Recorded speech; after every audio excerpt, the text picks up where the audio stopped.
Chicos, buenas tardes.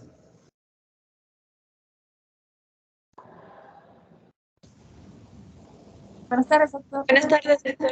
Buenas tardes. ¿Cómo está el audio? ¿Se visualiza la pantalla? Sí, doctor. Se visualiza la pantalla y también lo Ahí escuchamos bien. está. Ok, gracias.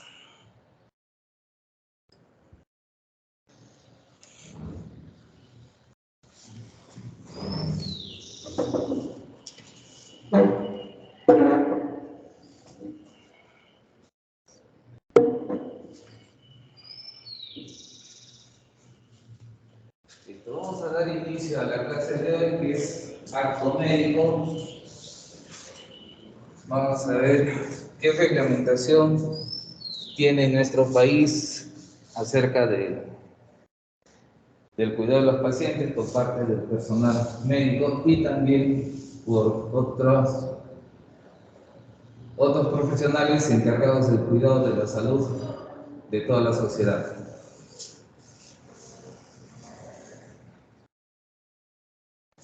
Las características del acto médico básicamente se engloban en estos principios. Primero es la profesionalidad. Solo puede ser realizado por personal de la salud debidamente entrenado, ¿no? En este caso puede ser el médico, la obstetriz, la enfermera, el psicólogo, el nutricionista y el odontólogo. Son profesiones afines al cuidado de la salud de las personas. La ejecución típica, estandarizada, el personal sanitario solo puede realizar las acciones que expresamente han sido tenidas por válidas a la luz de la literatura médica generalmente aceptada. Por ejemplo, ahora último se ha ido a la discusión acerca del agua racimada, ¿no? Que proponía en un momento dado el actual ex ministro de Salud, porque acaban de vacarlo, un producto que no tiene ninguna condición científica en su utilización, ¿no? Más al contrario, acá en el Perú tiene registro sanitario, pero no tiene las condiciones para que nosotros podamos utilizarlo en el cuidado de la salud de las personas. Entonces, básicamente nosotros como profesionales de la salud tenemos un sustento científico, técnico, para dar el cuidado de nuestros pacientes. La finalidad es lícita, su objetivo es proteger la salud. No creo que nadie estudiemos para causar daño a las personas, que en algún momento como seres humanos podemos cometer. O alguien está estudiando para tener una secuencia de hechos inoportunos en el cuidado de los pacientes. Yo creo que nadie, ¿no? Son 7 años de facultad, 3 años de especialidad, en algunos casos 5 años de especialidad, y vamos con la intencionalidad de producir daño. Yo creo que eso no se da, ¿no? La ilicitud es legítimo cuando se realiza en apego a la ley y se recaba en la debida forma el consentimiento del paciente o sus representantes. Eso vamos a ir viendo en el transcurso del tema, cómo ha ido evolucionando también el cuidado del paciente en el sentido del paternalismo que tenía el profesional de la salud en el cuidado del paciente, y ahora esto ha ido cambiando. La no formalidad, el acto médico no requiere de forma escrita para la contratación de servicios. Sin perjuicio de lo anterior, la documentación del acto médico es obligatorio en el expediente clínico en términos de lo previsto en el reglamento de la Ley General de Salud en la materia de prestación de servicios de atención médica. Cuando nosotros vamos a hacer una atención de salud, del tipo que sea, en ningún momento hacemos un contrato, ¿no? ¿O alguna vez han visto que cuando entra al consultorio lo primero que hace es firmar un contrato para la atención de salud? No se da de esa forma. Es simplemente verbal.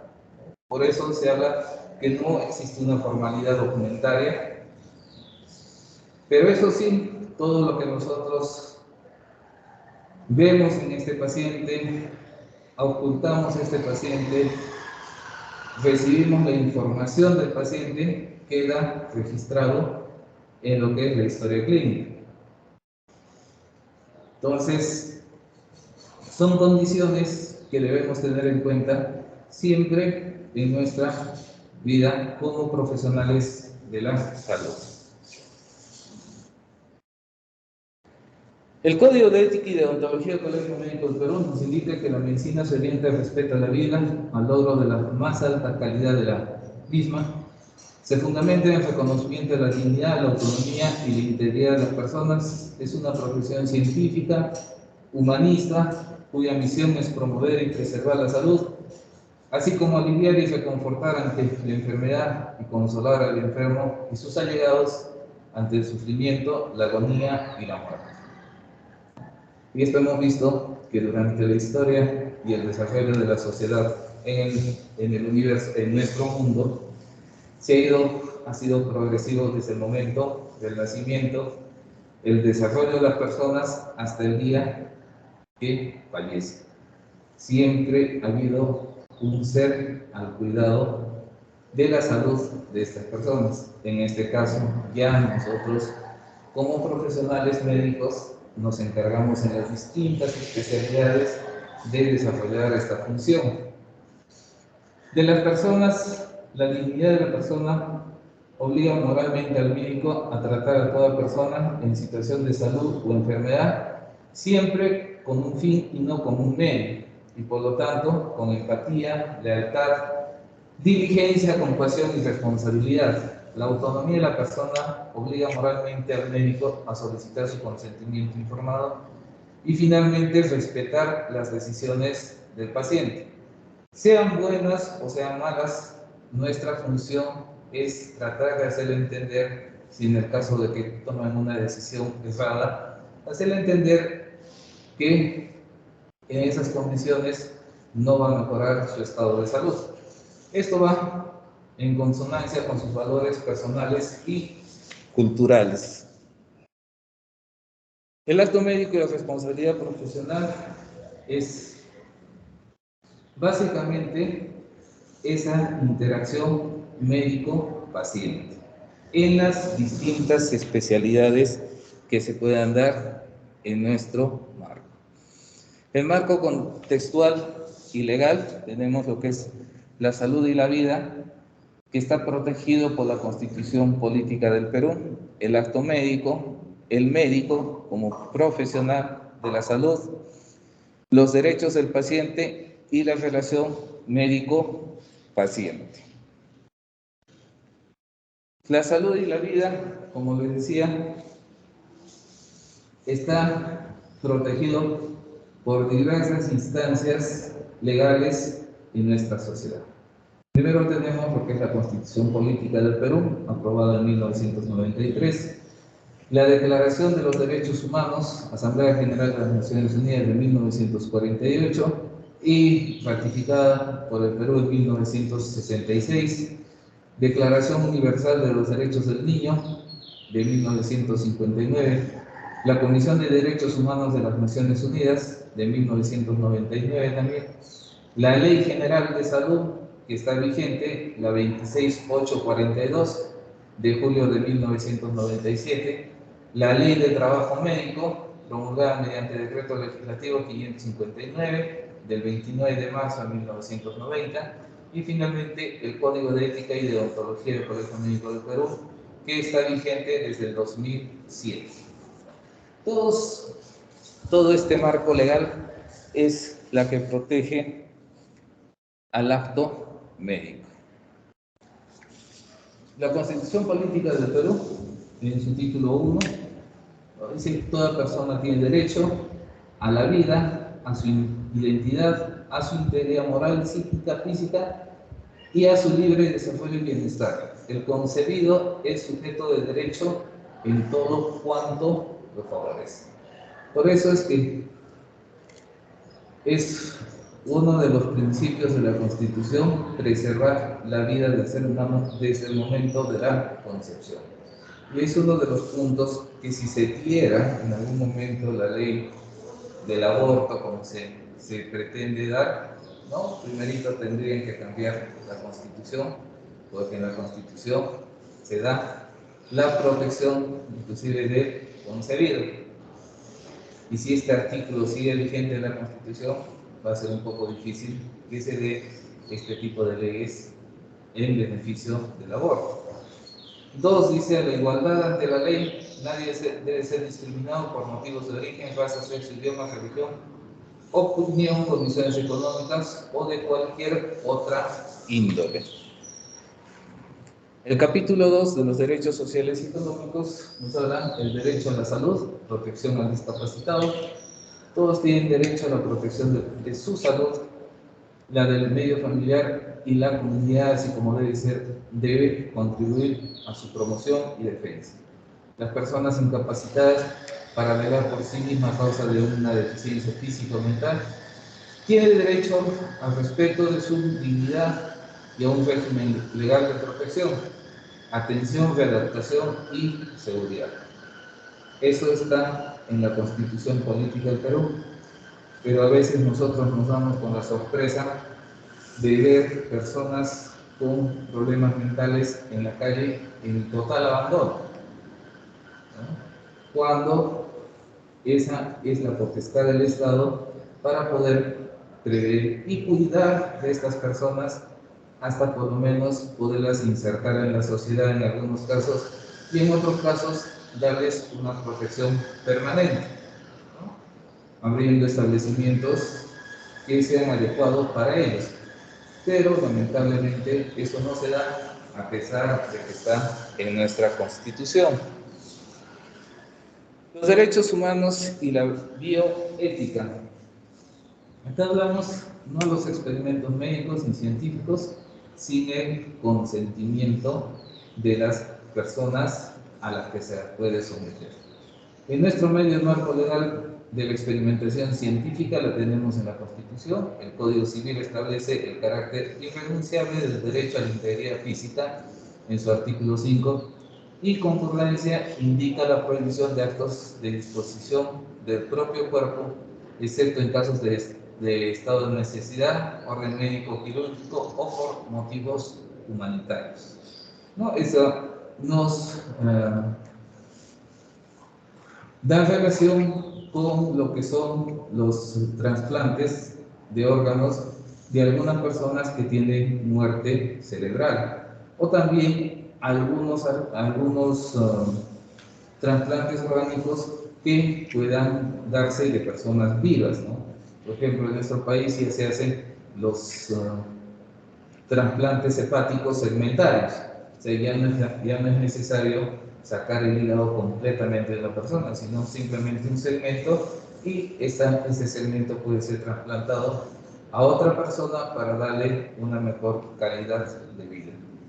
La Ley General de Salud de Consentimiento Informado del Paciente determina que toda persona usuaria de los servicios de salud tiene derecho a no ser objeto de experimentación para la aplicación de medicamentos o tratamientos sin ser debidamente informado sobre la condición experimental de estos, los riesgos que corre y sin que medie previamente su consentimiento escrito o el de la persona llamada legalmente a darlo, si correspondiera o si tuviera impedida de hacerlo. Acá hablamos básicamente acerca de los menores de edad, ¿no? Ellos no pueden firmar un consentimiento informado, lo tienen que hacer sus padres o apoderados en ese instante que se encuentre en esta consulta que pueda tener con el profesional de la salud. Como un principio esencial en el derecho médico peruano, se valora lo que es la voluntad, la libre determinación del ser humano, es esencial el tema de investigación y el de experimentación médica. La Ley General de Salud, la 26842 en su título 1, Derechos y Deberes y Responsabilidades concernientes a la salud. Vamos a ver lo que es el artículo 1 y el artículo 2. La Convención de Derechos Humanos y Biomedicina, que el Perú es un país firmante de esta convención, que se ha dado el 19 de noviembre de 1996. En nuestro país, el ente rector de la salud, el que enmarca y el que da todos los lineamientos del cuidado de la salud, es el Ministerio de Salud. En nuestro caso, cuando nosotros tenemos esta interrelación médico-paciente que se conoce como acto médico, está regulado también por ciertos lineamientos, tanto como el Código de Ética y de Odontología del Colegio Médico del Perú, dispositivos nacionales e internacionales ratificados por el gobierno peruano, que en cualquier caso se pueda dar un hecho de lesiones en una persona y uno que no está de acuerdo con una sentencia en nuestro país puede acudir a estos órganos internacionales. La ley 26842, que es la Ley General de Salud, promulgada el 15 de julio de 1997, que ha tenido algunas modificaciones, pero básicamente continúa en su marco general, ¿no? Habla acerca de los derechos, deberes y responsabilidades concernientes a la salud individual. En su artículo 1, habla que toda persona tiene derecho al libre acceso a prestaciones de salud y a elegir el sistema previsional de su preferencia. Esto indica, ¿no?, que cuando, por ejemplo, si yo requiero de un seguro, como tenemos el Sistema Integrado de Salud, tenemos e-Salud, tenemos los seguros de las Fuerzas Armadas y Fuerzas Policiales, ¿no?, todo con respecto a la parte de salud. En algunos casos podremos elegir a cuál de estos sistemas preventivos de salud nos queremos afiliar. Por ejemplo, cuando trabajamos en una institución, ya sea pública o privada, tenemos la opción de elegir el sistema de e-Salud o también podemos elegir el sistema privado de salud, las EPS, ¿no?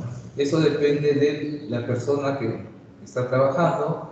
Recibimos información y vemos cuál nos conviene. Si nosotros estamos en desacuerdo con la atención que nos brinda salud, podemos pasarnos a las EPS. Pero eso siempre y cuando tengamos una buena información, porque tienen ciertas limitaciones estos servicios de salud. Entonces, eso tenemos que valorar en el entorno que nosotros padecemos de algún tipo de enfermedades, ¿no? Entonces, ¿cuál de estos sistemas nos conviene para continuar con la protección de nuestra salud? Eso ya depende de cada uno, ¿no? En el artículo 2, toda persona tiene derecho a exigir que los bienes destinados a la atención de su salud correspondan a las características y atributos indicados en su prestación y a todas aquellas que se acreditaron para su autorización. Asimismo, tienen derecho a exigir que los servicios que se les prestan para la atención de su salud cumplan con los estándares de calidad aceptados en los procedimientos y prácticas institucionales y profesionales. Esto es importante también tener en cuenta, por eso existe la categorización de los establecimientos de salud. Y no solamente en la parte pública, sino también en la parte privada, ¿no? Vemos que hay algunas clínicas que tienen todas las condiciones para la atención de un nivel 3 o un nivel 4 de salud, que son tipo centros de referencia de una región. Igualmente en la parte pública. En la parte pública, han visto, tenemos los centros de primer nivel, segundo nivel, tercer nivel, centros de referencia y los centros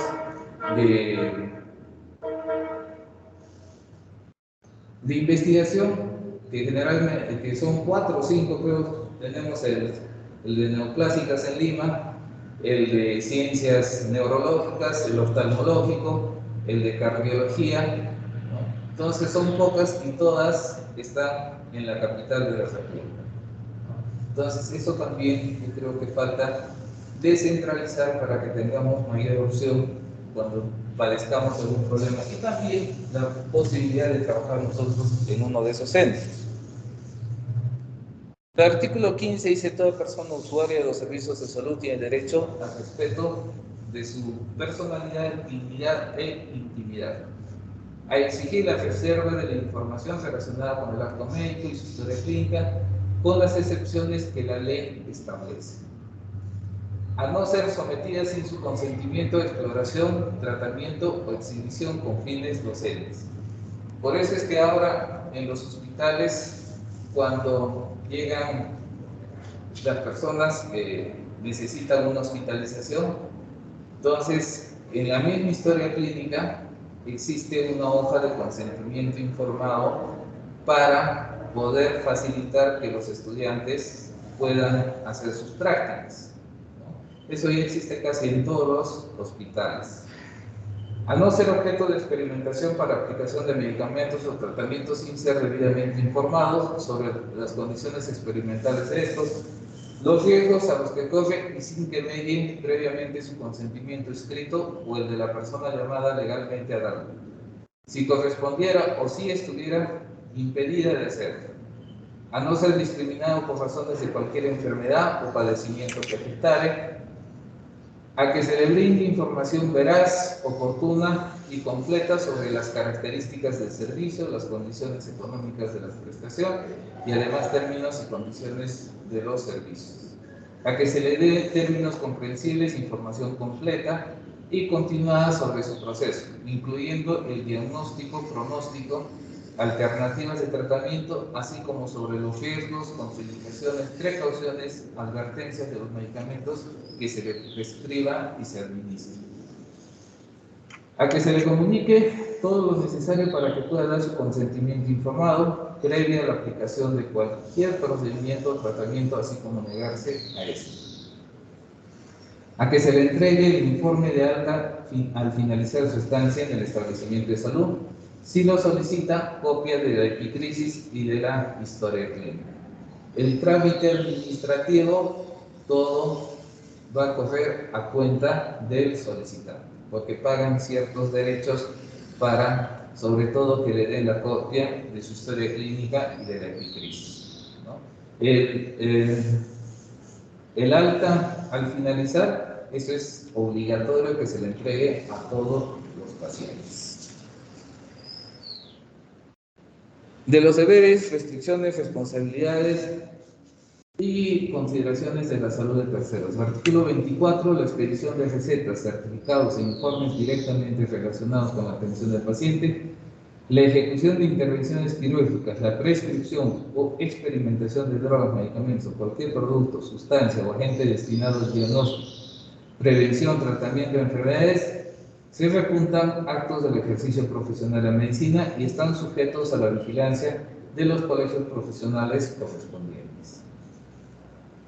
Cuando nosotros emitimos una receta, siempre va nuestro sello y nuestra firma. A partir de ese momento, ese documento se hace legal y puede ser utilizado en contra de un hecho que no quisiéramos que pase, ¿no? Entonces es un documento legal desde ese punto de vista, aparte de que también ese documento es para el mejoramiento de su salud de la persona, pero también se puede utilizar como un documento médico legal. En el título 2 de los deberes, restricciones y responsabilidades en consideración de la salud de terceros, capítulo 1 del ejercicio de las profesiones médicas. Perdón.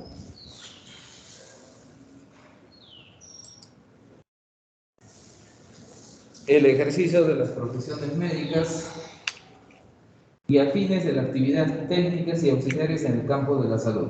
El artículo 25 dice: toda información relativa al acto médico que se realiza tiene carácter reservado. Esto hay que tener mucho que tener en cuenta, porque a veces llegan casos sonados en el momento, ¿no? Casos de impacto social del momento, y nos ponemos a sacar fotos y los subimos a las redes sociales, ¿no? Como pasó, por ejemplo, en el caso de la muerte de Alan García. A los minutos que falleció, las fotos del lugar donde estaba, que era una unidad de trauma shock, ya estaban publicadas en las redes sociales. Entonces, en esos casos se hizo una investigación y se sancionó al médico responsable del área, ¿no? A pesar de que el doctor estaría más ocupado en ese momento en tratar de salvar la vida de la persona, no sabían de quién es el que había tomado estas fotos y los había distribuido por las redes sociales. Y eso está, como ven, está tipificado en la Ley General de Salud. El profesional de salud, el técnico o el auxiliar que proporciona o divulga por cualquier medio de información relacionada al acto médico en el que participa o del que tiene conocimiento, incurre en responsabilidad civil o penal, según el caso, sin perjuicio de las sanciones que correspondan, en aplicación de los respectivos códigos de ética profesionales. En nuestro caso, nos pueden abrir un proceso a nivel del Comité de Ética del Colegio Médico. Se efectúa de la reserva de la información relativa al acto médico en los siguientes casos que hablábamos en un párrafo anterior. Cuando hubiera consentimiento por escrito del paciente.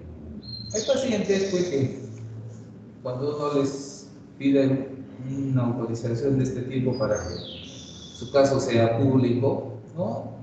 Firman el consentimiento, nos dicen que sí, que todo lo relacionado a su salud lo puede hacer público, no hay ningún problema. Pero hay personas que no desean, más al contrario, inclusive no desean que se enteren el problema de salud que tienen sus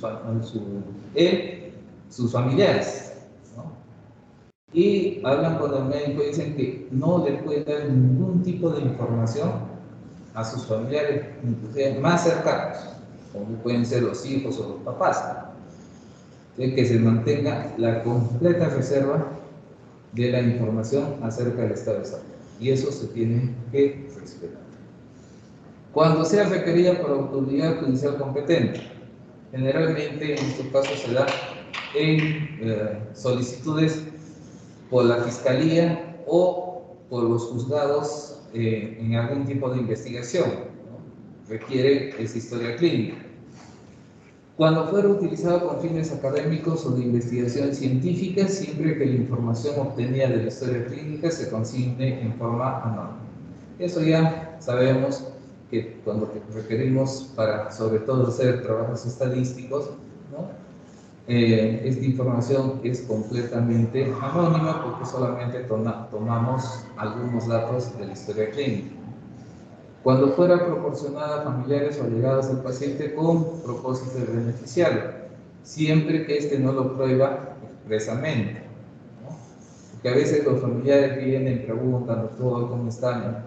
Entonces, si el familiar ha dicho que no se le da información, nosotros no podemos dar ningún tipo de información.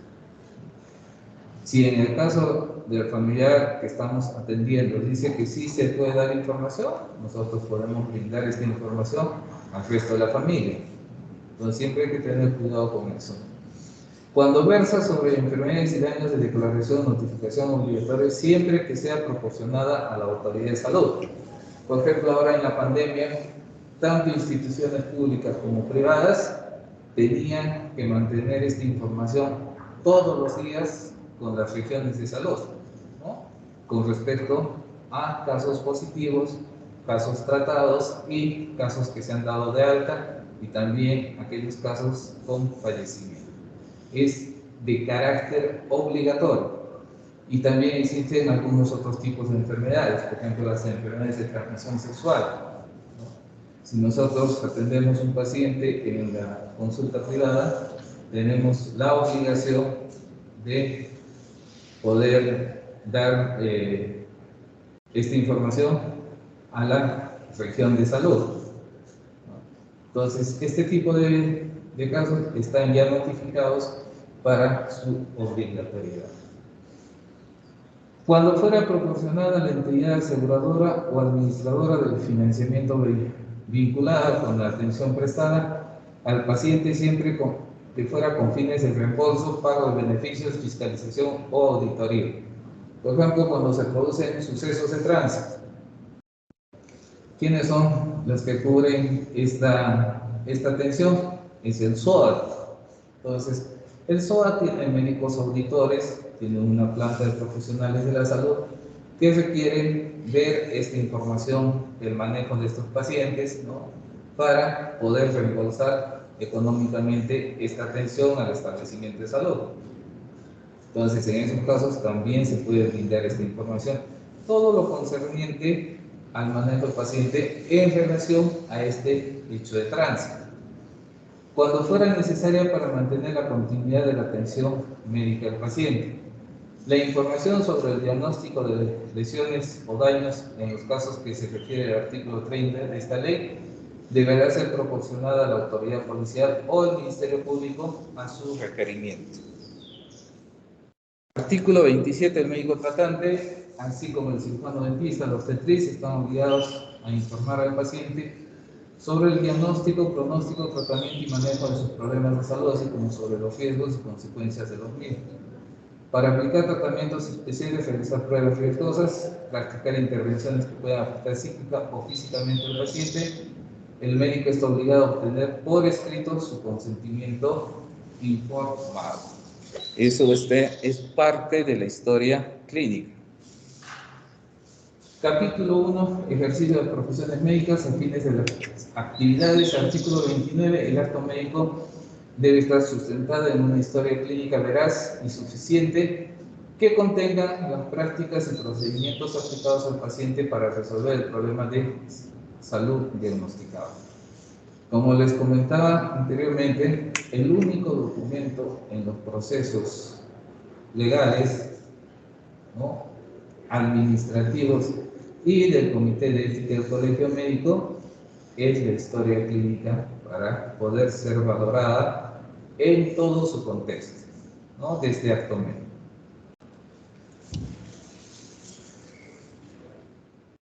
El artículo 30 nos dice que el médico que brinda atención médica a una persona herida por arma blanca, herida por bala, accidente de tránsito o por causa de otro tipo de violencia que constituyan delito perseguible de oficio o cuando existan indicios de aborto criminal, está obligado a poner el hecho en conocimiento de la autoridad competente.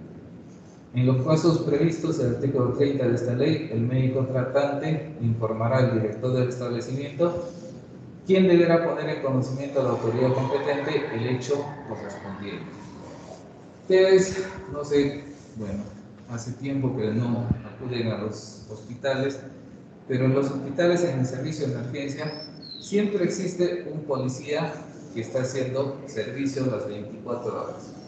Cuando se produce y llega uno de este tipo de pacientes al servicio de emergencia, sobre todo, inmediatamente el médico comunica al personal de salud, perdón, al personal de la policía. Y él se encarga ya de comunicar al fiscal de turno para la investigación del caso, ¿no?, porque son lesiones que deben ser investigadas. Acá también falta lo que son las agresiones sexuales. Cuando se da un hecho de agresión sexual, igualmente se debe comunicar. Cuando nosotros trabajamos en un centro de salud, al que se debe comunicar inmediatamente es al jefe del centro de salud y poner en conocimiento a la autoridad competente. Generalmente en los pueblitos siempre hay una comisaría, ¿no?, y si no, apersonarnos a la comisaría más cercana para poner en conocimiento que ha llegado un paciente en estas condiciones. Esa es nuestra labor que se debe cumplir de acuerdo al artículo 30 de la Ley General de Salud.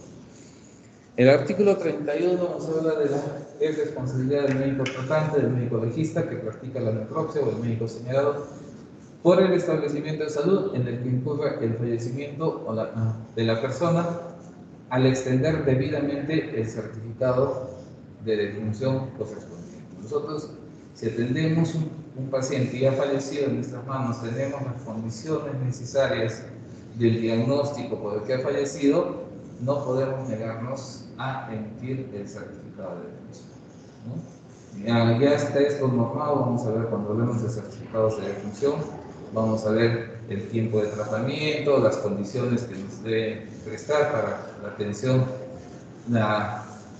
para expedir este certificado de defunción. Artículo 36.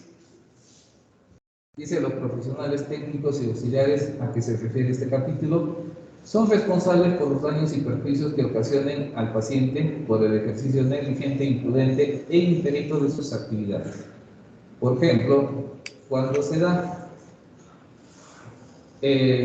sale un paciente de la sala de operaciones y es trasladado en la camilla. A veces pues se produce un accidente y el paciente cae, ¿no? Ustedes ven en los medios de comunicación, dicen, se ha producido una caída y es una negligencia médica, cuando esto no tiene nada que ver con el profesional médico. Será una negligencia del personal de camillas, será una negligencia del personal de enfermería, ¿no? Eso ya se tiene que investigar. Pero todo lo relaciona con el hecho del profesional de la medicina. El artículo 36 es claro, dice que cada uno es responsable del acto que haya incumplido correctamente. El artículo 42, todo acto médico que se lleva a cabo en un establecimiento de salud o servicio médico de apoyo es susceptible de auditorías internas, externas y las que pueden verificar los diversos procedimientos a que es sometido el paciente. Sean estos para prevenir, diagnosticar, curar, rehabilitar o realizar acciones de investigación. La Ley de Trabajo Médico, promulgada mediante el Decreto Legislativo 559 del 29 de marzo de 1990, también habla acerca del acto médico. Ley de Trabajo Médico, en su artículo 4, dice: el acto médico es lo fundamental del trabajo del médico cirujano, por lo cual tiene la más alta responsabilidad moral y legal de sus efectos. El Estado garantiza las condiciones necesarias para que dicho trabajo se cumpla dentro de los objetivos de la ciencia médica. Esto también es algo relativo y se ha visto bastante desidia en el cuidado de los servicios de salud, sobre todo cuando empezó lo de la pandemia. Habían establecimientos de salud que no tenían ni siquiera los equipos de protección para su personal.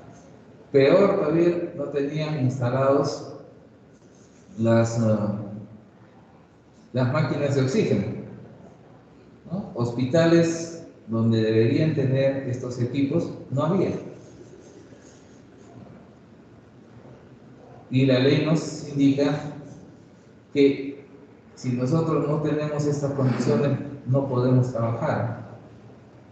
Pero más ha hecho el cuidar la salud de nuestros prójimos, ¿no? Inclusive poniendo en riesgo la nuestra, y se ha cumplido con seguir adelante en el caso de la pandemia.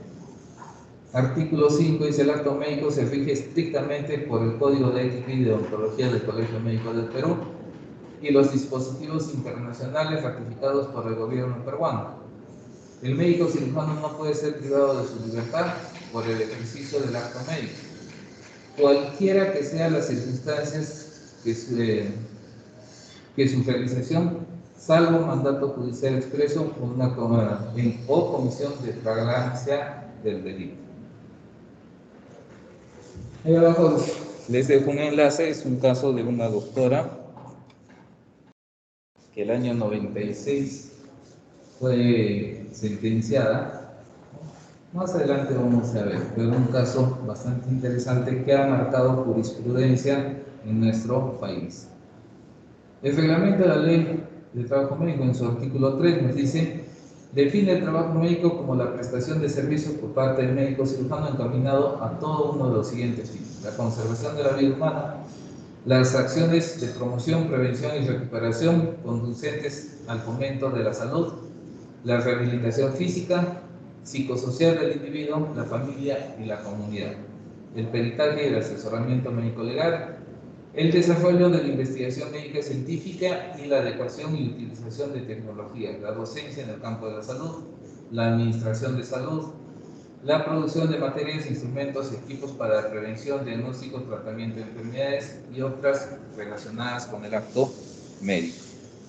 Artículo 4 del acto médico Basado en el principio de responsabilidad y obligación, es lo fundamental y distintivo del trabajo del médico cirujano. Su contenido, vigilancia, evaluación ético-deontológica se rige por el Código de Ética y Deontología del Colegio Médico del Perú.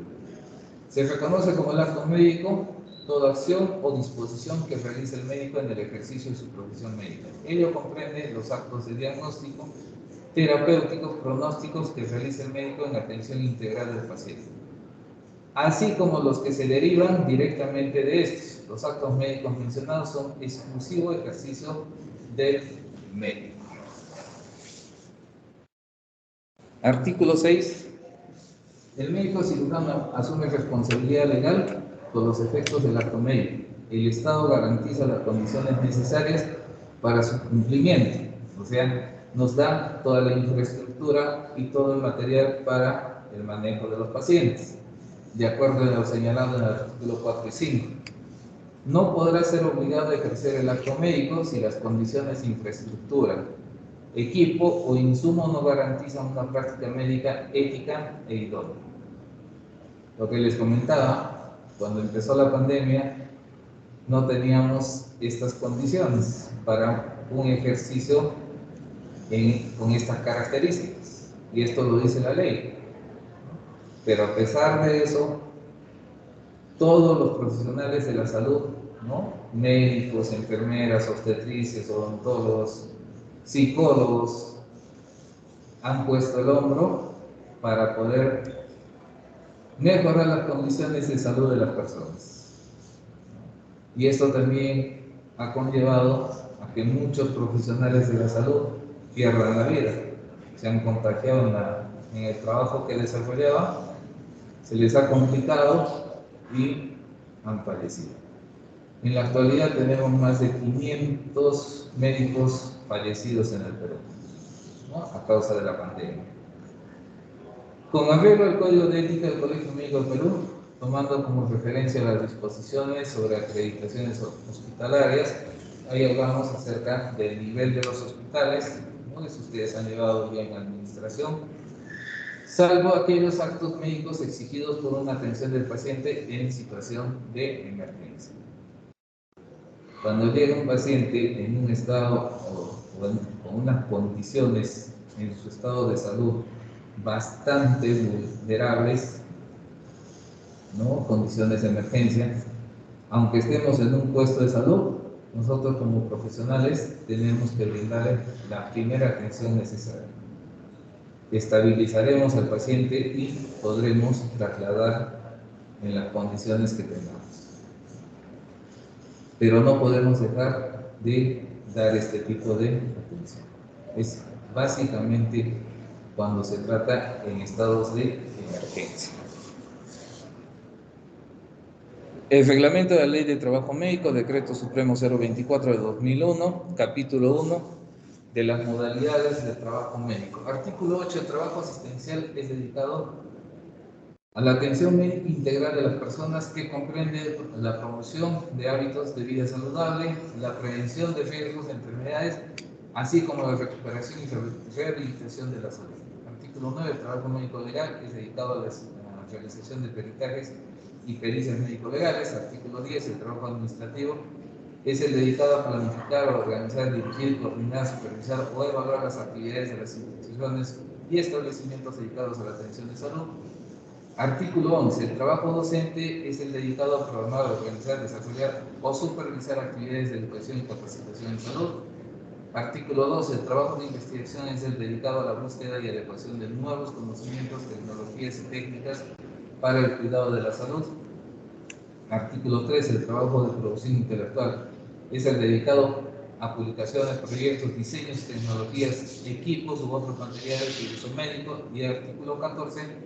El servicio simultáneo de las modalidades anteriores descritas no es incompatible. Se efectúa de acuerdo al cargo del médico y su nivel de carrera. O sea, podemos hacer la parte asistencial como la parte de investigación. Podemos hacer la parte asistencial y también la parte de docencia, ¿no? O sea, no hay incompatibilidad en ninguna de estas funciones que pueda cumplir el médico. Y es más, hace algunos años lo sentenciaron a un médico que era especialista en pediatría por un caso de mala praxis. Lo sentenciaron a 3 años y inhabilitación igual forma.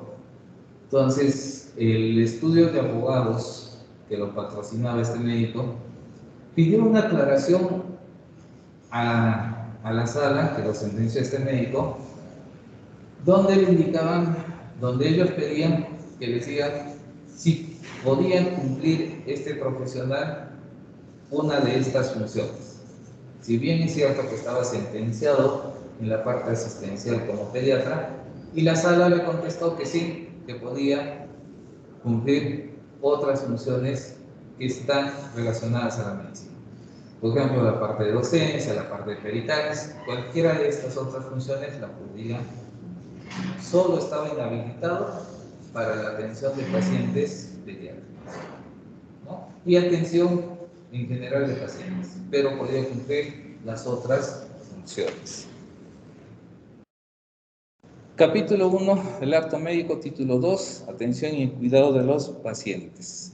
Estamos viendo ahora lo que es el Código de Ética del Colegio Médico del Perú. Este código tiene vigencia desde el año 2007. Nos habla acerca del acto médico, que es un proceso por el cual el médico diagnostica, trata y pronostica las condiciones de una enfermedad o salud de una persona. Es de exclusiva competencia y responsabilidad del médico, ¿no? Artículo 52 del Código de Ética del Colegio Médico. El acto médico solo puede circunscribirse al accionar del profesional médico. Pero ya les comentaba que no solamente el cuidado de la salud se da por el profesional médico.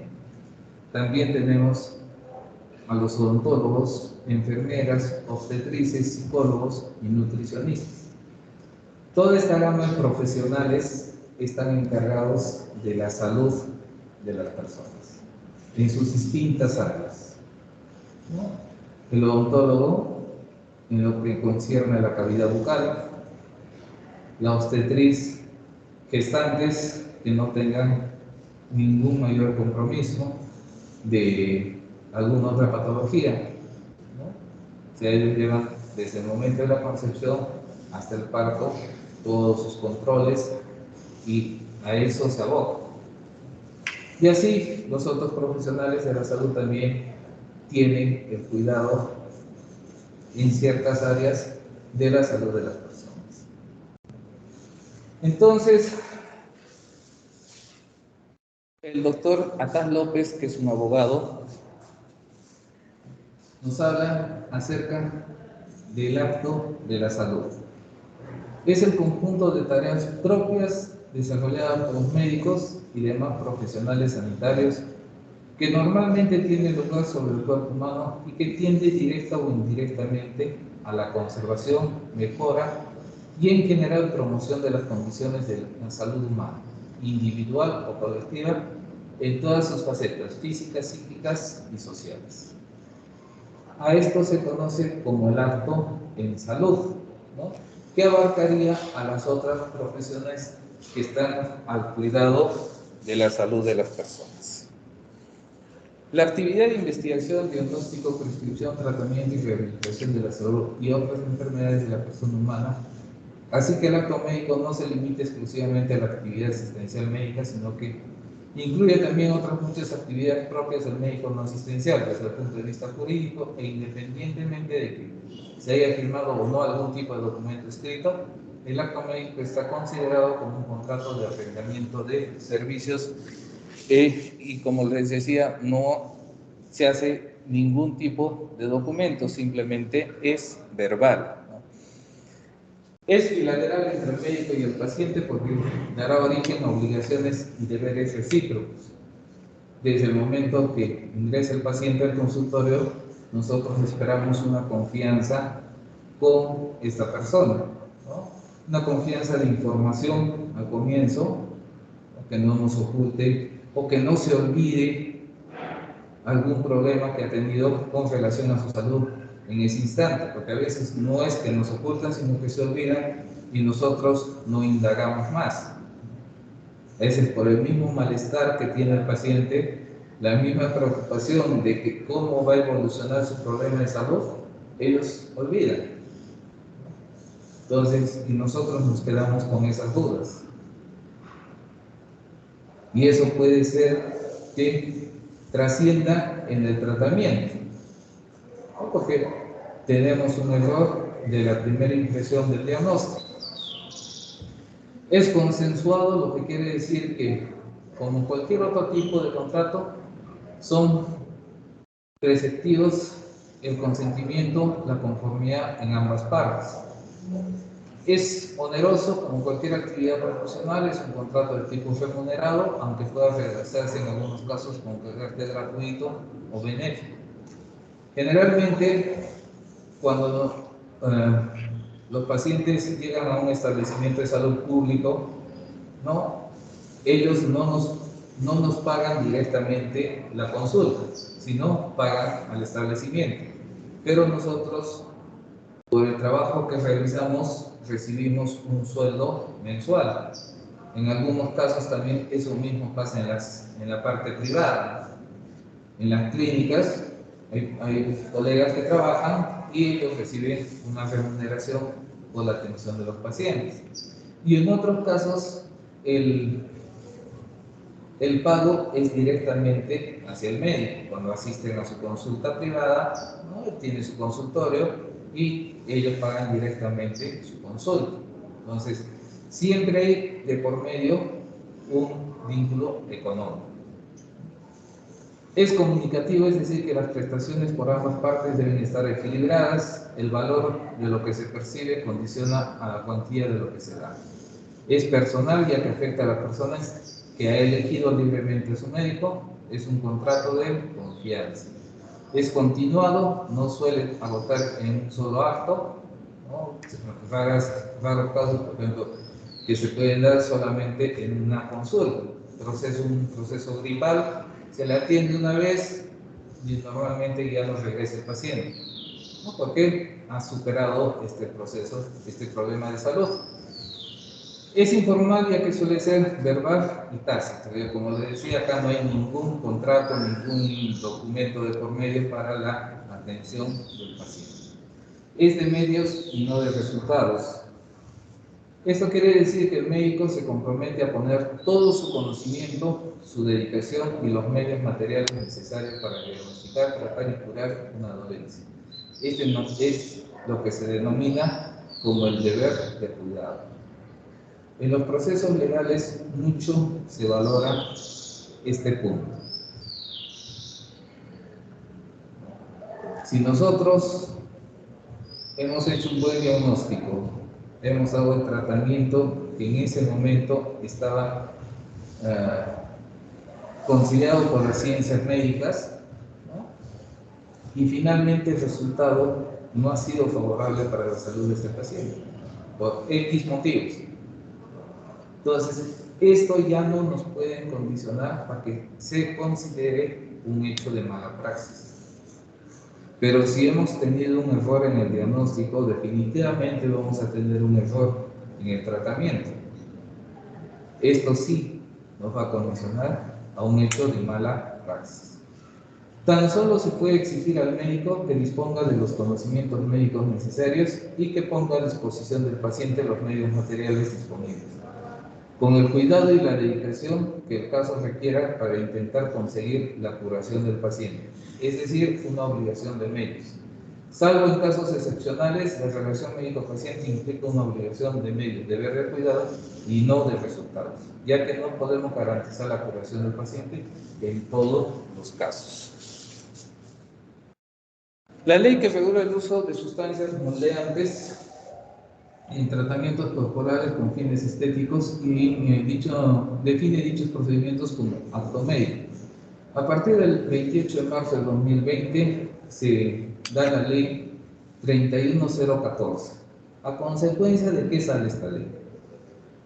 Existen ciertos oficios, ¿no?, que se dedican a hacer implantes con sustancias moldeantes. Utilizaban algún tipo de siliconas, algún tipo de sustancias químicas, lo cual a partir de esta fecha y con esta ley se regula. ¿Por qué? Porque ha habido compromisos en la salud de las personas que han utilizado este tipo de sustancias.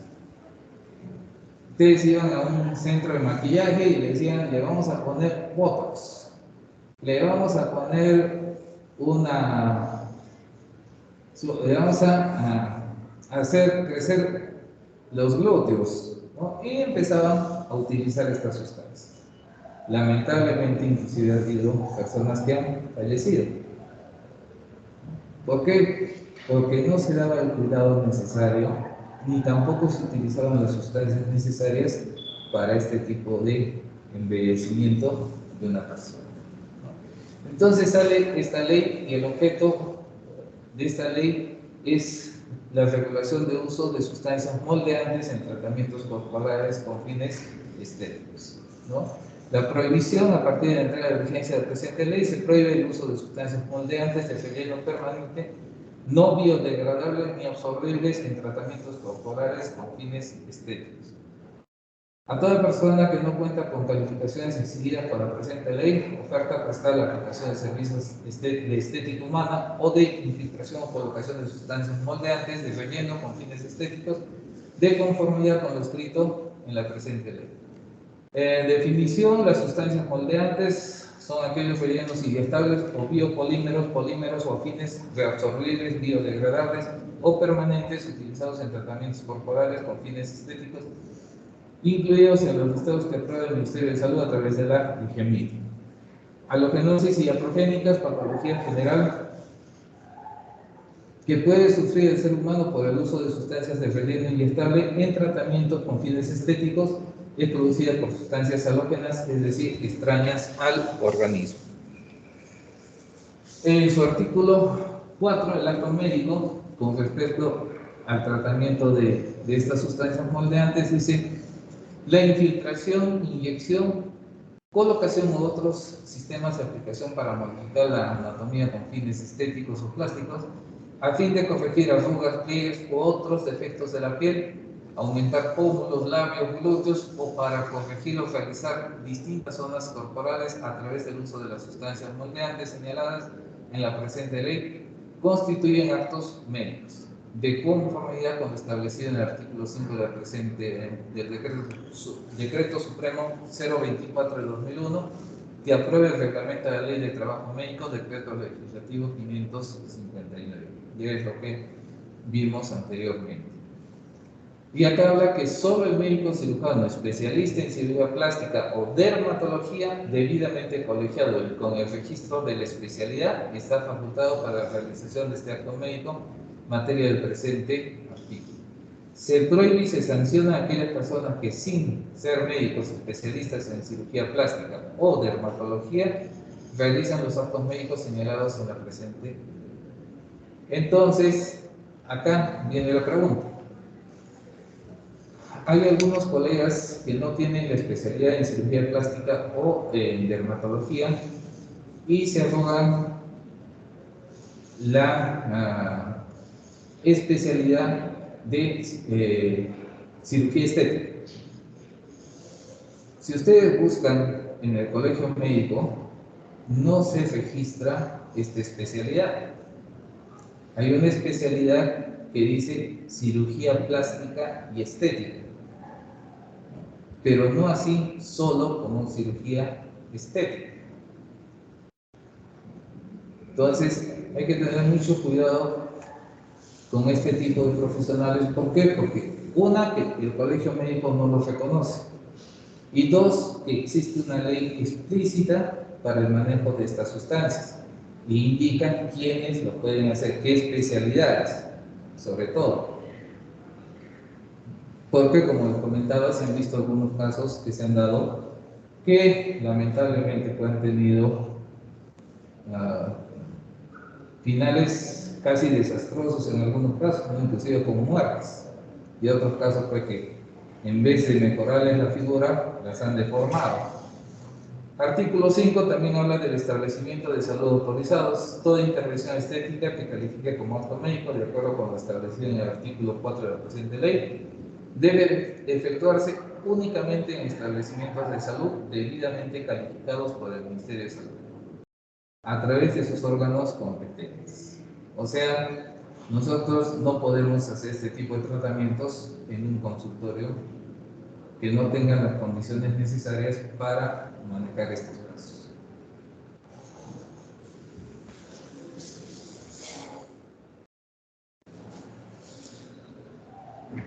Capítulo 2 del testimonio. Vemos acá el Código Procesal Penal. En su artículo 165 dice la abstención para rendir testimonio. O sea, nosotros no nos pueden obligar a declarar por un acto que hemos desarrollado como el acto médico. Tenemos lo que se conoce como la reserva de información. Es lo que se conoce como el secreto profesional. Y esto está entablado en el Código Penal, en su artículo 165 y también en el artículo 327, ¿no? Y está ratificado esto por una sentencia en la Corte Interamericana de Derechos Humanos con respecto de una colega que el año 96 fue sentenciada y encarcelada por no haber denunciado unos hechos que ella había participado como médico, como profesional médico. Habían intervenido a unas personas que estaban al margen de la ley, presuntamente terroristas, ¿no? Y la policía y la fiscalía les imputaba que ellos también eran miembros de este grupo al margen de la ley. Buscaron algunas pruebas, los sentenciaron, esta doctora estuvo 8 años presa. Finalmente la Corte Interamericana de Derechos Humanos, ¿no?, dijo que ella no era culpable porque era parte de la actividad médica. Y han visto que nosotros no tenemos que ver en qué grupo social, de qué religión, de qué condiciones económicas, de dónde vienen estas personas para ser atendidas. Y también habla acerca del secreto profesional en esta sentencia. Vamos a ver acerca un poco del intrusismo médico que estábamos viendo en estos casos sobre todo cirugía estética.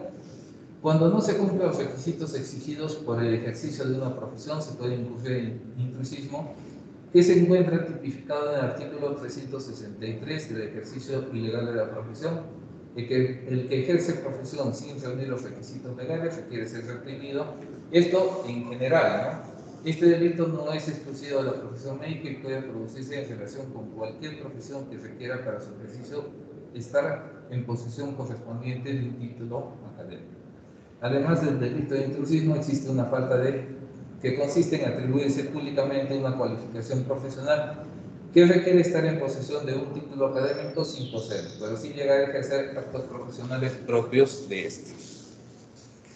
El artículo 290 del Código Penal ya habla directamente acerca del ejercicio ilegal de la medicina, que será reprimido con una pena privativa de libertad no menor de 1 año ni mayor de 4 años. El que, simulando calidad de médico u otra profesión de las ciencias médicas que sin tener título profesional realiza cualquiera de las siguientes acciones siguientes: anuncia, emite diagnóstico, prescribe, administra o aplica cualquier medio supuestamente destinado al cuidado de la salud, aunque obra de modo gratuito, expide dictámenes o informes destinados a sustentar diagnósticos. La prescripción o la administración a que se refiere este inciso 1, la pena no será menor de 2 ni mayor de 4 años, así como consecuencias de las conductas referidas en los incisos 1 y 2. Si produjera alguna lesión leve y no menor de 4 ni mayor de 8 años, si las lesiones fueran graves en la víctima. En caso de muerte de la víctima, la pena privativa de libertad será no menor de 6 ni mayor de 10 años. El ejercicio malicioso y desleal de la medicina. Artículo 291. El que teniendo título anuncia o promete la curación de enfermedades a término fijo o por medios secretos o infalibles será reprimido con una pena privativa de libertad no mayor de 2 años o con prestaciones de servicios comunitarios de 20 a 52 jornadas. En la imagen vemos una persona que acá en la ciudad de Arequipa se hacía pasar por médico. Él hacía intervenciones relacionadas con cirugía plástica y también intervenciones obstétricas. Yo tuve la oportunidad de atender a una señorita de 22 años que le había hecho un estiramiento de cara, le había hecho una incisión a nivel de la región temporal, ha hecho una tracción de la piel, ¿no?, de toda la zona, y lamentablemente estos puntos estaban muy tirantes. ¿Qué pasó? Al lapso de 2-3 días, estos puntos reventaron, ¿no? Y esta señorita tuvo que acudir a un establecimiento de salud para que le hagan el tratamiento. Finalmente terminó con una cicatrización de segunda intención y tenía un área alopécica de 9 centímetros por 1 centímetro de ancho, ¿no? Porque ya no le crecía en esa zona el cabello, por este hecho que le había ocasionado a esa persona. Finalmente, pues esta jovencita tenía que hacerse un tratamiento de cirugía reparadora, ¿no? Se ponían unos implantes para hacer crecer un poco el cuero cabelludo y poder sacar ese espacio de cicatrización y tratar de unir estos bordes para que no se observe esta mala cicatrización en su cuero cabelludo. El delito de intrusismo, el tipo básico en el que incurre aquel que ejercita actos médicos sin estar en posesión del título académico de licenciado en medicina. El tipo atenuado, aquellos casos en los que la actividad profesional desarrolla exige un título oficial que acredite la capacitación necesaria y habilite legalmente por su ejercicio. Por ejemplo, en algunos casos se da que hay médicos que tienen una especialidad, ¿no?, y también hacen una especialidad que está un poco afín, pero que no le acredita su título de la especialidad, ¿no? Se trata en esos casos. El tipo agravado es aquel que incurre el que además se atribuye públicamente la cualidad amparada por el título referido. En este caso vemos los estudiantes de los últimos cursos de la carrera de medicina que comienzan a hacer suplencias o sustituciones sin estar aún en posesión del título. Los farmacéuticos que realizan diagnósticos y tratamientos de los clientes que le consultan sus dolencias o dispensan fármacos sin receta. Los dependientes de herbolarios y tiendas de plantas medicinales que pueden incurrir en intrusismo en relación con el médico, si diagnostican y tratan enfermedades o respecto al farmacéutico si expenden sustancias de acción terapéutica o farmacológica. Acá teníamos una persona hace unos años, era unos 5 o 6 años, que era un herbolario, que él hacía sus diagnósticos con el humo del cigarro y tenía toda una farmacia. Él tenía todos sus medicamentos y él, de acuerdo al humo del cigarro, hacía el diagnóstico y les daba sus tratamientos respectivos. Hasta que una vez a una persona lo intoxicó, ¿no? Llegó a un establecimiento de salud, pusieron la denuncia y por eso es que llegaron a ubicar a esta persona, y cuando acudieron a su consultorio tenía un montón de medicamentos de todo tipo para todas las enfermedades. Entonces se le denunció por intrusismo porque él no era nada, no había estudiado nada, no tenía ninguna formación académica. El capítulo 3 de trabajo especializado. El médico debe abstenerse de atender pacientes cuya dolencias no corresponden al campo de su dominio o especialidad, salvo que se trate de una atención de emergencia o la solicitud expresa del paciente o no haya otro médico, ¿no? Esto está regulado. Miren, en el artículo 20 nos habla de que nosotros no podemos incluirnos en otras especialidades. hace años vi un caso, por ejemplo, de un especialista en traumatología, ¿no? También operaba columna. Cuando esta parte de lesiones o patologías lo debe ver el neurocirujano, ¿no? Hasta que tuvo un problema terrible con un paciente, ¿no? Hubo una denuncia y finalmente fue sentenciado. Justamente se ampararon en este artículo como, o sea, una de las condiciones que él no podía, a pesar de que él acreditaba una formación y una capacitación en el exterior para hacer este tipo de intervenciones. Pero su título en su perfil académico como traumatólogo no estaba este tipo de formación. Entonces fue una batalla bastante fuerte por parte del médico y también de las autoridades, porque querían demostrar que esto no estaba bien. Y como les digo, finalmente lo sentenciaron. Secreto profesional. Podríamos definir como la obligación que tiene el médico de no revelar la información que le proporciona al paciente cuando accede a sus servicios profesionales. Todo lo que ejercicio de profesión y una fuerza que de ella viviré o oye acerca de la vida de las personas y que no deba alguna vez ser revelado, lo callaré considerándolo como un secreto. En cuanto al ámbito del secreto profesional, el secreto puede ser compartido, el secreto puede ser derivado. En cuanto al contenido del secreto médico, puede ser absoluto o puede ser relativo. Ya en nuestro tiempo ya no existe esto del secreto absoluto. ¿Por qué? Porque antes, cuando el paciente venía, sobre todo a la consulta privada, el médico atendía a su paciente en su domicilio o en su consultorio, ¿no? Y tenía su historia clínica que solamente él lo manipulaba, o sea, no había otra persona que veía esa historia clínica. En cambio, ahora esa historia clínica pasa pues, por distintas manos.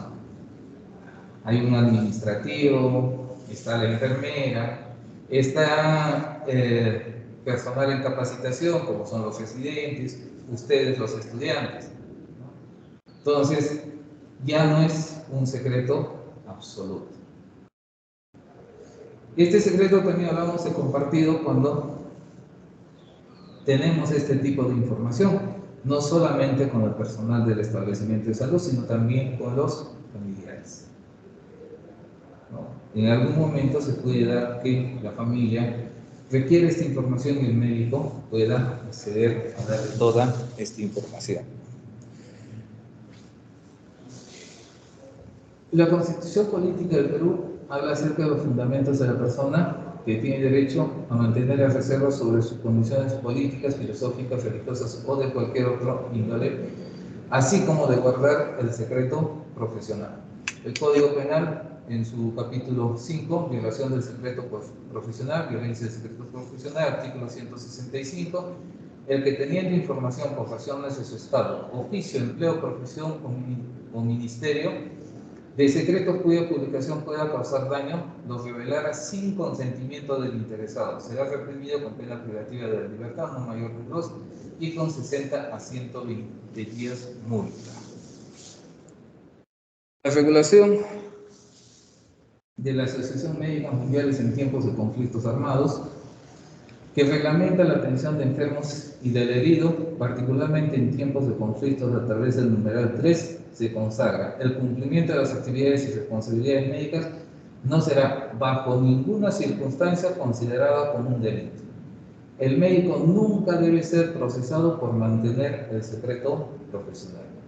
Asimismo, que los médicos tienen un derecho y un deber de guardar confidencialidad sobre la información a la que tengan acceso en su condición de médico. La Corte no discute ni profundiza sobre el valor de las normas de la deontología médica nacional e internacional. Solo afirma que el secreto médico está reconocido por numerosos documentos declarativos y normativos de la profesión médica. Desde nuestro punto de vista, ello se sustenta en la naturaleza de la norma internacional consuetudinaria de efecto ergo omnes. Tal como señala la profesora Michelangela Scalabrino, el principio del secreto médico es afirmado por primera vez clara verbis por la Corte Internacional.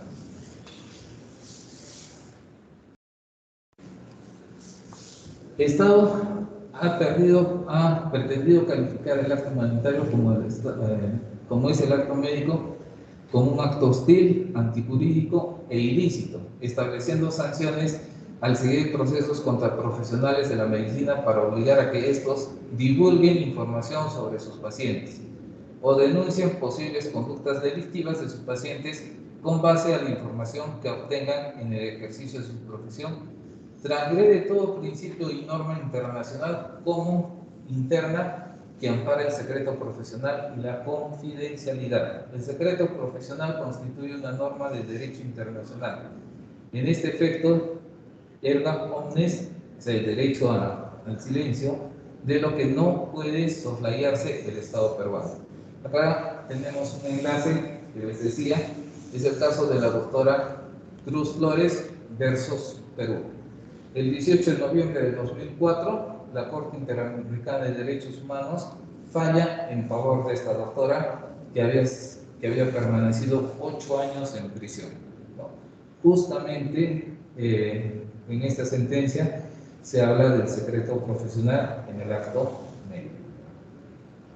Después de 8 años, una Corte Internacional le da la razón a esta persona, ¿no? Donde sanciona al Estado peruano, le hace pagar una indemnización para esta doctora porque se había visto perjudicado durante estos 8 años, ¿no?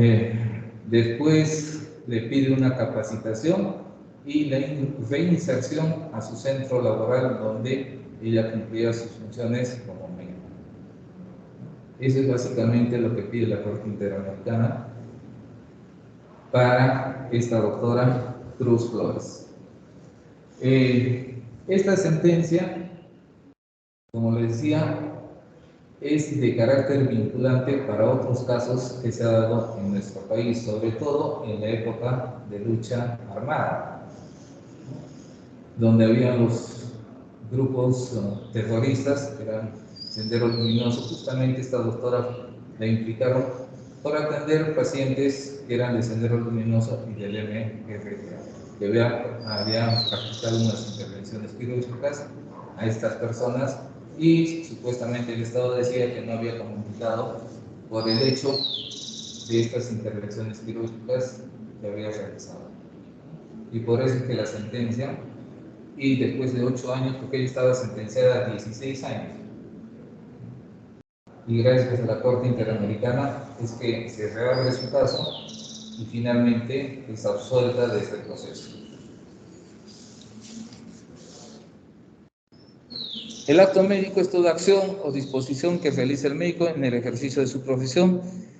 Es el resultado de conocimientos científicos, la experiencia y la pericia médica. El acto médico no es más una relación libre entre el médico y el paciente, ya que está determinado por el marco organizativo de prácticas médicas y su relación con el conjunto social, es decir, el escenario, el entorno con que sus estructuras y procesos rodean al médico y paciente, influyendo en el acto médico. Se refiere a que realiza el profesional de la medicina en desempeño de su profesión frente a pacientes en el proceso de diagnóstico, tratamiento, pronóstico, así como los que derivan directamente de estos. En relación, el médico-paciente la relación médico-paciente antiguamente lo que decía era de carácter vertical. El médico tenía una posición y el paciente cumplía a ojos cerrados, ¿no? Decía, pues, el médico me ha dicho así, tengo que ser. El paciente no tenía ninguna opinión acerca de su tratamiento, ni su diagnóstico, ni nada. Solo él cumplía lo que le decía su médico. En la actualidad esto ha cambiado, ¿no? Ya se da una autonomía por parte del paciente que ha significado en relación con el médico es de tal magnitud que podría rehusar seguir sus indicaciones, aun cuando vaya en contra de su salud y hasta de su vida. Muchos pacientes inclusive llegan al servicio, a la consulta, ¿no? Ya con su diagnóstico que lo han sacado del internet, o la sintomatología que tienen, y decir, no, he buscado y lo encontré esto y yo tengo esto. Y a veces es bastante difícil hacerles cambiar de opinión, ¿no? Y se van a otro médico, igualmente el médico no está conforme con ese diagnóstico, vuelven donde el otro médico y eso demora en la atención de salud. Y en casos que se pueda complicar, ¿no? ¿Por qué? Porque el paciente dice, no, pues yo he encontrado esto y eso es lo que tengo. No sé por qué el médico me dice que tengo otra enfermedad. Entonces, esas cosas han ido cambiando progresivamente. La clasificación del acto médico, vemos lo que es el acto médico corpóreo y extracorpóreo, la atención directa al paciente, el acto médico simple, único o actos médicos complejos. El acto médico directo e indirecto, con lo que ahora conocemos las consultas vía teléfono, vía internet, ¿no? Que todavía no están reglamentados en nuestro país. Categorías del acto médico directo: la prevención y profilaxis, diagnóstico, prescripción, tratamiento y rehabilitación, el acto médico básico y actos médicos complejos, el acto médico personal y el acto médico en equipo, lo que conocemos normalmente como las juntas médicas para tratar pacientes, sobre todo hospitalizados. El acto médico existe una especial vocación. Es ético por involucrar una forma de servicio particularmente vinculada al bien público, busca el bien de que quien depende su actuar, sea quien fuera y cualquier circunstancia. El acto médico tiene 5 principios, uno que es de beneficencia, como ustedes decían, nosotros estudiamos tantos años, no es para hacer un daño a la persona, sino para proteger la salud de una persona o de un grupo de personas. La no maleficencia, la autonomía, tanto del paciente como del profesional médico. La justicia, que sea integral para todas las personas que lleguen a nuestra atención. Respeto a los derechos fundamentales de los pacientes, por cualquier característica que tenga este. Y en el contexto actual el paciente se encuentra mal informado, esto entre comillas porque a veces la información no es la adecuada. Mayor vigilancia social de los medios de comunicación sobre el acto médico. Cuando pasa un hecho lamentable, siempre se busca un responsable y siempre es el médico. Pase lo que pase en un establecimiento de salud, es una responsabilidad del médico, y a veces el médico no tiene nada que ver en este asunto, pero los medios de comunicación salen y dicen, no, esta ha sido una causa por una negligencia médica. Avances en la biotecnología médica, las condiciones laborales y remunerativas, la formación de profesionales y el nuevo marco legal. Ya hemos visto acerca del juramento hipocrático que se ha renovado por primera vez en Ginebra en 1948. Ahora ya no se conoce como el juramento hipocrático, sino como la promesa médica, que también ha sido renovada. La última se ha dado en octubre del 2017, ¿no?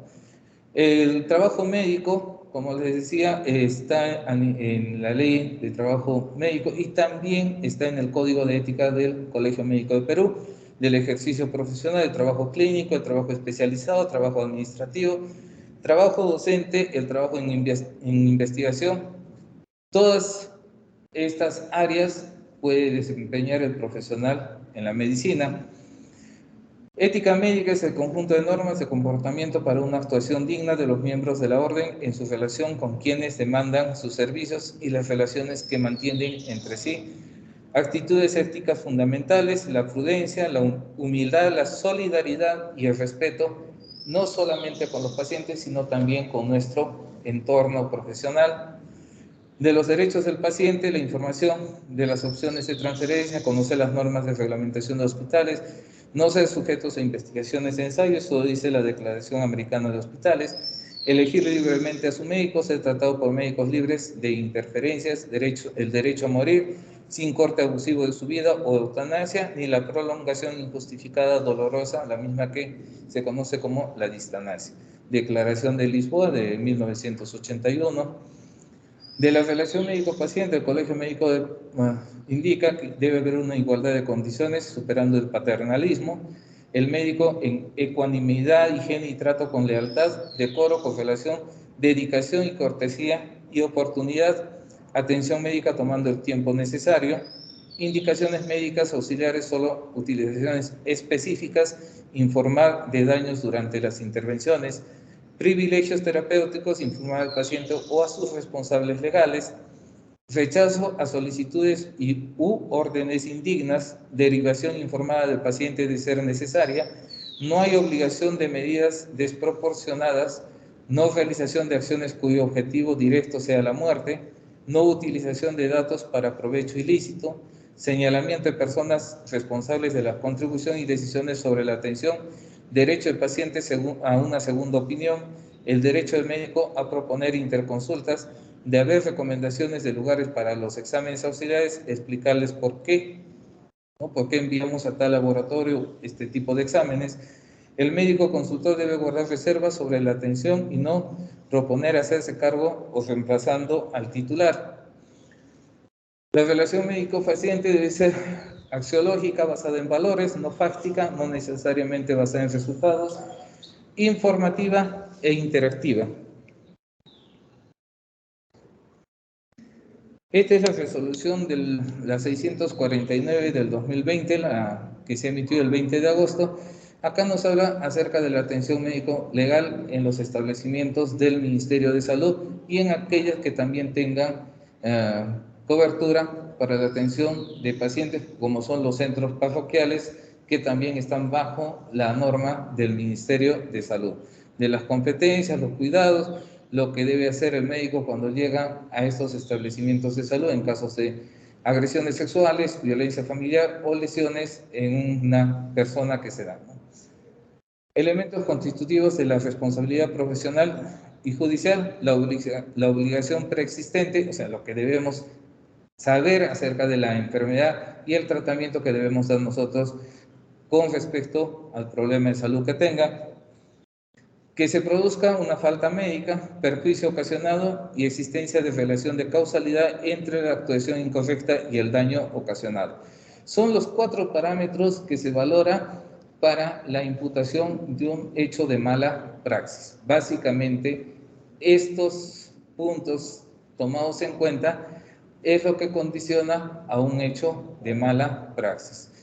Responsabilidad es responder, estar obligado, del latín. La obligación consta de 2 elementos, el débito, compromiso de cumplir las prestaciones, y la responsabilidad, que es el sentimiento que se deriva de un incumplimiento.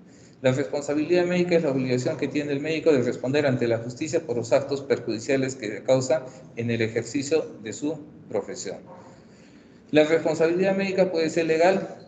Lo que nos imputan en la parte legal es una falta culposa, ¿no? Que puede ser tipificada tanto en la parte penal como en la parte civil. En la parte administrativa, ante su entidad, dependencia, también puede haber una sanción de la SUNAS, no directamente al médico, sino al establecimiento de salud. Y en la parte ética, a nivel del colegio médico, a nivel del comité de ética del colegio médico, que se pueden dar algún tipo de sanciones. Responsabilidad médica respecto a criterios, relación médico-paciente, avances de la medicina, cambios de modalidad asistencial, pacientes consumidores del servicio de salud, y lo que se valora, lo que se conoce como la lex artis. Antes, el cuidado del paciente se conocía como, se daba como un hecho como un acto más relacionado a la, ¿cómo llaman esto? Al arte que se tenía en el cuidado del paciente.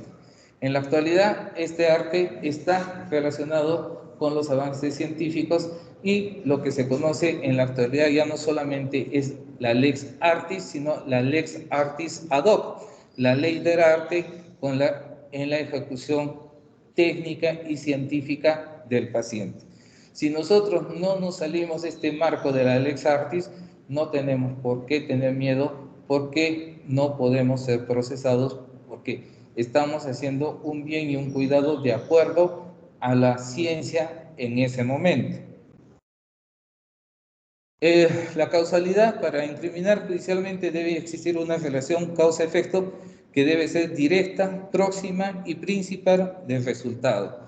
La culpa médica es un efecto de la conducta debida de la voluntad o del intelecto positivo o negativo para evitar o prevenir el daño incumpliendo obligaciones y deberes preexistentes que causan daño a otro y que la ley ordena su reparación. Casos fortuitos: los hechos son extraños al hombre, ocurren por azar, es decir, que una consecuencia extraordinaria o excepcional de la acción, el médico no ha previsto el resultado porque no era previsible, por lo tanto no se puede imputar.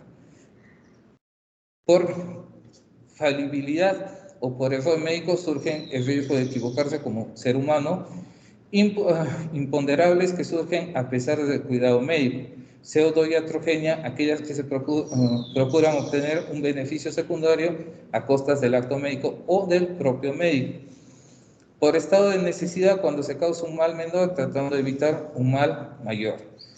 Por concausas, respuestas anormales a un tratamiento ligadas a factores propios del paciente. Responsabilidades culposas, lesiones culposas y homicidio culposo.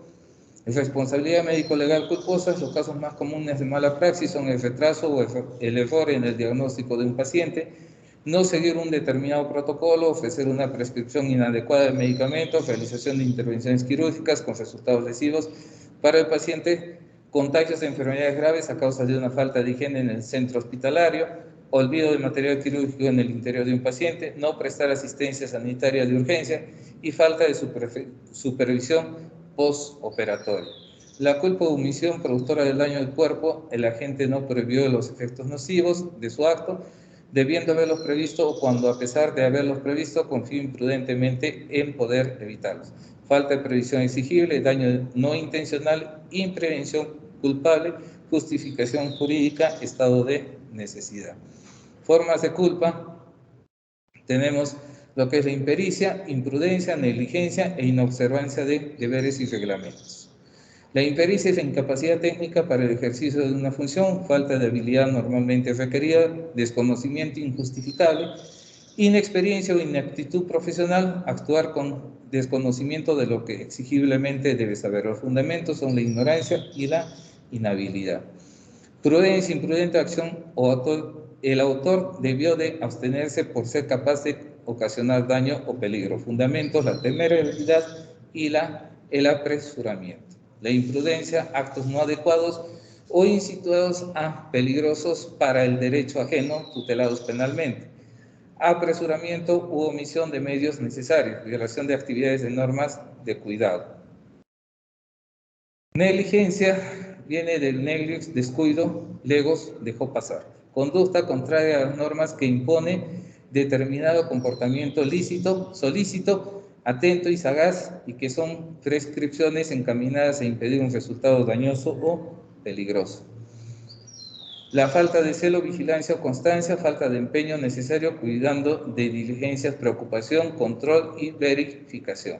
Inobservancia de deberes y reglamentos es un incumplimiento a las exigencias u órdenes verbales o escritas dispuestas por un superior con la finalidad de preservar daños en un paciente. Generalmente en esto se ve cuando no se han cumplido los protocolos o guías de manejo terapéutico en ciertos problemas de salud. Indiferencia o menosprecio a las disposiciones es el fundamento de la incriminación. El médico es responsable también cuando no cumple con los deberes que le imponen el ejercicio de su profesión. El profesional médico acerca de esto, el médico tratante es aquel cuando llega sobre todo a los establecimientos de salud pública, a los hospitales, es el médico que atiende por primera vez a este paciente. Si este paciente es transferido a otra unidad dentro del establecimiento, el que se hace cargo de este paciente y es un médico tratante es al médico que se lo transfiere. En caso de que no esté el médico tratante en el servicio, el que asume esa responsabilidad es el jefe de servicio. No puede ser responsable los médicos residentes, porque ellos son médicos en formación académica. Esto es una pequeña... las lesiones, cuando nos imputan a nivel penal, nos imputan por lesiones culposas, ¿no? En aquel que por culpa cause a otro daño en el cuerpo o en la salud será reprimido, la pena no será mayor de 3, ni si el delito resulta de una observancia de reglas de la profesión. Para nosotros lo que nos da, estamos dentro del artículo 124. El que cause daño al cuerpo o la salud del concebido será reprimido con la pena privativa de libertad, no menor de 1 año ni mayor de 3. Y los daños psíquicos, psicológicos, el Código Civil dice: aquel que por dolo o culpa cause un daño a otro está obligado a indemnizarlo. El descargo por falta de dolo o culpa corresponde a su autor. La Ley General de Salud también habla: los profesionales técnicos auxiliares en el campo de salud son responsables de los daños y perjuicios que le ocasionan. Eso ya hemos visto. De los establecimientos de salud también son responsables cuando hay un proceso y este pierde el proceso, el profesional, también los imputan como terceros civiles responsables para que paguen la indemnización. Eso sería todo, chicos. Nos vemos la próxima semana, el próximo martes, para hablar acerca de lo que son los documentos médico-legales. Hasta el próximo jueves.